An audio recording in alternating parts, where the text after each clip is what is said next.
Yeah. Yeah, that's going on the video. Take me away from home. Show me all the places I've never known. And we'll chase the night. Erase all of these broken dreams and flight. And we'll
This was the Master's Hammer and Chisel Hammer Conditioning. Don't let the name of the workout fool you. This is a total body 25-minute absolute slam fest. By the time you're done, you're glad you're done. It's a tough workout. This, I think I probably said this the first time we did this. This kind of reminds me of like P90X3 accelerator, where you're on the floor and you're doing all the kind of moving push-ups, things like that. Combination type moves. It uses your core throughout because you're doing the moving push-ups. You're doing the renegade rows. You got the move where you put your arm up, arm out to the side, tap your toe. Just a lot of really good core moves. Even the moves where you're just doing the squats on into a, man, that set there, I had to like stop a couple times and shake my shoulder out and my arms out, because you do, right before that, you do the move where you just have the weight in the arm and you come across, you grab the weight and then you go into a lunge and you twist. Man, by the end of that sucker, I don't even want to lift my arms above my head, and then he has you do what? Lift your arms above your head with weights. And in Casey, she's like wanting to heavy up the weights today, so I'm having to heavy up the weights too, because I don't want to look like a wimp. So she said, I'm doing 20. Well, I'm doing 25. And then I told her afterwards, why did you do that? I'm going back down to 7. Yeah, and I grabbed a 10 to do those one arm things, and then I said afterwards, I said, the first time I did 7s, that was a good weight. I remember it burned really bad the first time doing 7s. He actually kept going down in his weights as the program went on. It was like heavy weight and then a little lighter and a little lighter and a little lighter. Yeah, I started 25s and I went down to 20s. By the end of the program, you see me grabbing 15s. So, great workout though, I absolutely love it. I mentioned this last time. This is kind of like my cup of tea when it comes to working out. I like a cup of tea. I really like these core type workouts where you're getting a total body workout. So, right down my alley. And I am in agreement with Phillip. I enjoyed today's workout. It is not easy by any means. I said in our previous review, this is really an advanced workout because there is if you can make it. I got to thinking about that. I kind of watched the review back from last time, and there is quite a few things that you could do a little bit different to make it a little bit easier for you. So if you are looking for modifications on this one, he does tell you on some of the balancing moves, just tap your leg and go at your own pace. Pause it if you need to. You don't have to go at his pace. On a couple of things, he actually seems like he's going super fast. You're like, whoa, slow down a second here, because the pace of it, he does move very quickly. So don't be afraid to go at your own pace. If you're doing the, like he had said, the one-legged deadlifts where you bend over and then you have to come up and you have to lift your knee, if you just tap your foot and then lift your knee, and then as you get a little bit better in your balance, then you'll see. But actually, this is only the second time we've done it. So I personally, I know I have been saying this the whole time, my balance is really terrible, but I have noticed that as we go further and further into the program, my balance is getting a lot better. I still stumble and fall, especially on that one where you have to go, and then it's like it almost pulls you over because you're so tired. That's a miserable, dude, go light on that. Just use your arms. You don't even need a weight. That's it. Get a can of soup. And you go out here and just grab your other hand. Grab some marshmallows. I don't know. You don't need much. No, you really don't. And Phillip's exactly right. I mean, if you don't have anything under a 5-pound dumbbell here, definitely go in your kitchen, grab a little can of soup or something, or even just hold a baseball. Or a tennis ball. So there's lots of things, because you do not need heavy. I did 4s last time, and then this week I only went up to 5s, and I was still struggling. And like Phillip was saying, I tried to go up in everything today just to challenge myself a little bit more. So today I grabbed the 15s when we were doing the overheads. And because it's a wicked combo, because you just got through with that one movement. So to raise your arms up over your head is miserable. The first time it wasn't as bad, but that second time, oh my gosh. Yeah. I want to lift my arms. It was, yeah, I agree. The second time is bad. But again, it's because you've already had another time to do all those movements. I did 8, and I threw the weights on the ground, and I went, ugh, and then I picked them back up and did the rest of the other 4. Yeah, that's what I did. So tap your foot. If you don't have anything under a 5, you can go and buy 1s, 2s, and 3s for dirt cheap at the store. Or, like I said, tennis ball, baseball, whatever. And then grab a kitten. I guess Wristband weights, they have them. Yes, I actually have ankle weights too. Yeah. But let's see, what are some of the others? Some of the others would be, again, on the push-ups when you're doing the around the world or clock ones that he drives me crazy on that. Just make sure you do 1 o'clock, 2 o'clock, 3 o'clock, 4 o'clock, 5 o'clock, 6 o'clock, 7 o'clock, 8 o'clock, 9 o'clock, 10 o'clock, 11 o'clock, and 12 o'clock. Okay, so now that we know how to count How many to 12, push-ups is that? Yes, it should be 12, because you should be going on the numbers. That's what I said. I told him that. Yeah, that's not exactly what happened That in our is first exactly. round. I said, did you do 12 that fast? Yes. She said, I got to 12 o'clock. And I said, what do you mean I went all the way around? I went all the way around? Well, yeah, well, if you go around you can do 6 and get all the way around. He didn't ask that question though. He just said, did I go all the way to 12? So I didn't lie. I did go all the way to 12. I don't know how many she did, but I was still going when she finished. Second time, I know where you're going with that. Anyway, Whoa. so on that one, do it on your knees if you need to do it on your knees. And the other thing I would say is, I realized this time that they're doing actually military push-ups. I didn't do military push-ups last time. I did just regular standard push-ups, because it just makes more sense as I'm going. My arms are already a little bit spread apart, I guess. Mm-hmm. So it's military or close grip. If you can't do the tricep push-ups, I just gave you 3 terms for it. Yeah. If you can't do those, then just do a standard until you can build up some more strength, because the standard is easier than the close. I actually used standard. I didn't know he said military. So. You did it wrong.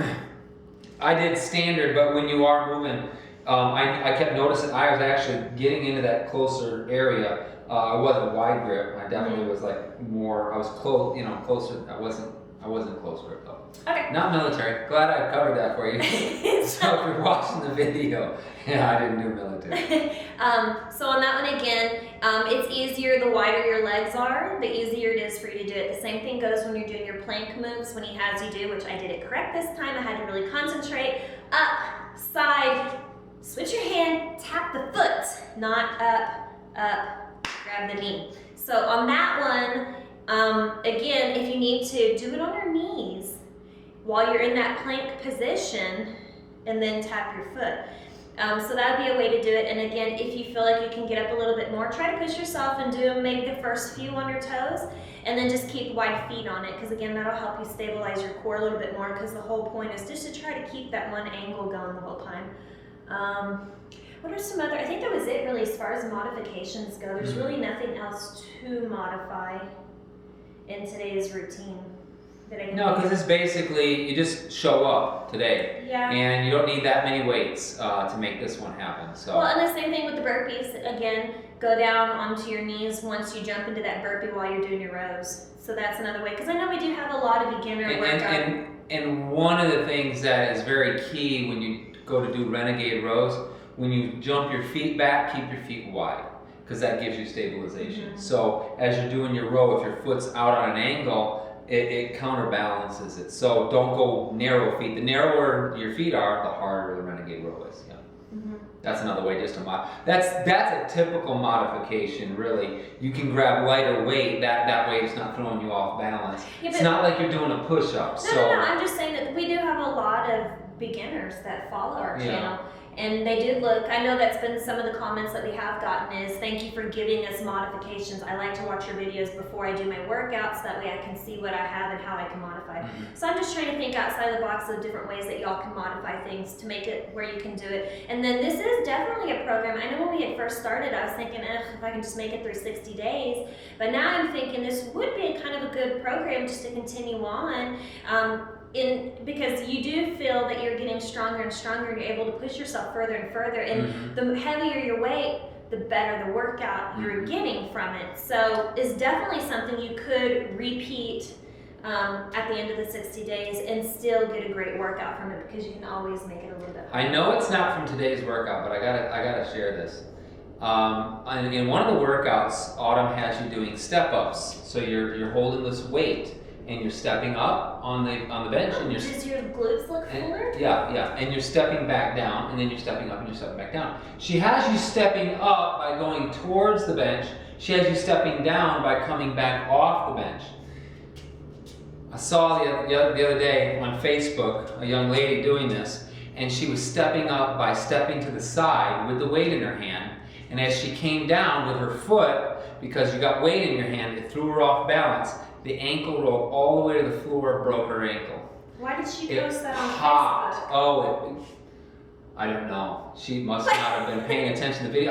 I don't think she knew she was doing the move wrong. Yeah, but at the end of it, you know you got hurt, so why would you post it? I don't know. I guess because it was a joke? No, it look popped. How passionate you are. Oh my gosh, I watched it one time and I almost fainted because I can't. I've broken my ankle 3 times, so it brings back a lot of bad memories. No, she showed the ankle is just, it's completely broken. She showed a picture of the ankle as well.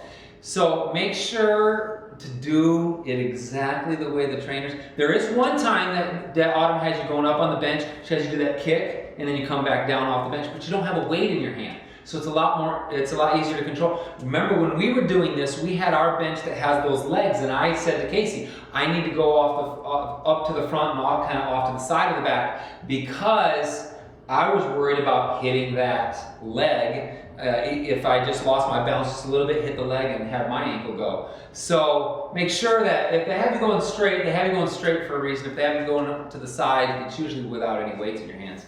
But man, that was, they won't be doing Master's Hammer and Chisel for a while. It was gruesome. Ooh. All right, just had to share that because we don't want anybody getting injured while they do these programs. Well, then again, like I said, most of your people that do Beachbody programs, other than coaches, really, are people that are just getting into their fitness journeys. And then it seems like then they become addicted, and then they become coaches, and then you just keep doing every single program because you love Beachbody and you love their programs. so that you become more and more advanced in it as you are a coach and longer into it. Now there are some that just do the programs, but anyway, so welcome to the new beginners out there. And yeah, I still really like this one. This is really a hard. I'm exhausted. I'm ready to go to bed. You have a video to put together. And on that happy note, oh, we got our squat rack in. Da-da-da! Yeah. So that's exciting. So in the morning we're gonna put that together, hopefully. I'm even more tired now.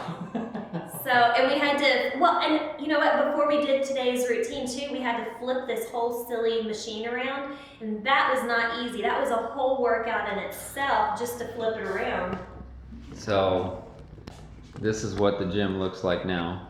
Oh, there we go. So this piece was facing this way.